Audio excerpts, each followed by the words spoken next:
দেখুন হামলা হবে অনেকদিন ধরে চলছিল। আমরাও অপেক্ষায় আছি যে এর যোগ্য জবাব কিভাবে সরকার দেয়। পাকিস্তানের লোকেরা খাওয়া ঘুম রান্নাবান্না বন্ধ করে অপেক্ষা করছিল কখন অ্যাটাক হবে। তো যথারীতি যেটা হওয়ার ছিল পুরো প্রস্তুতি নিয়ে আগে হাতে মারার ব্যবস্থা করা হয়েছে, এবারে হাতে মারার ব্যবস্থা হচ্ছে। তো যেটাই আশা করেছিলাম যে টেররিস্ট ক্যাম্পকে অ্যাটাক করবে তাই করেছে। প্রাথমিক শুরু হয়েছে, আর এ তো পহলি ঝাঁকি পুরো ফিল্ম বাকি না। দেখুন, যুদ্ধ তো সরকার করবে, সেনা করবে। আমাদের দেশের লোকেরা কী করবে? আমাদেরকে সেনার পিছনে দাঁড়াতে হবে, সরকারের পিছনে দাঁড়াতে হবে।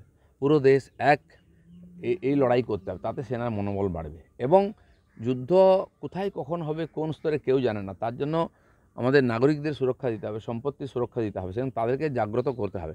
এটা সেই প্রসেসে সরকার এগোচ্ছে। সমস্ত দেশে হয় এটা। ইসরায়েলে বছরের পর বছর যুদ্ধ চলেছে। ওখানে আমরা শুনতাম যে মহিলারা কাঁধে বন্দুক নিয়ে রান্না করতো, বাড়ির মধ্যে ট্রেঞ্চ খোঁজা ছিল, বাচ্চা কোলে থাকতো, যেই সাইরেন বাজতো বাচ্চা নিয়ে ওই এর মধ্যে সুড়ঙ্গের মধ্যে ঢুকিয়ে যেত। এটা তাদের লাইফস্টাইল হয়ে গেছে।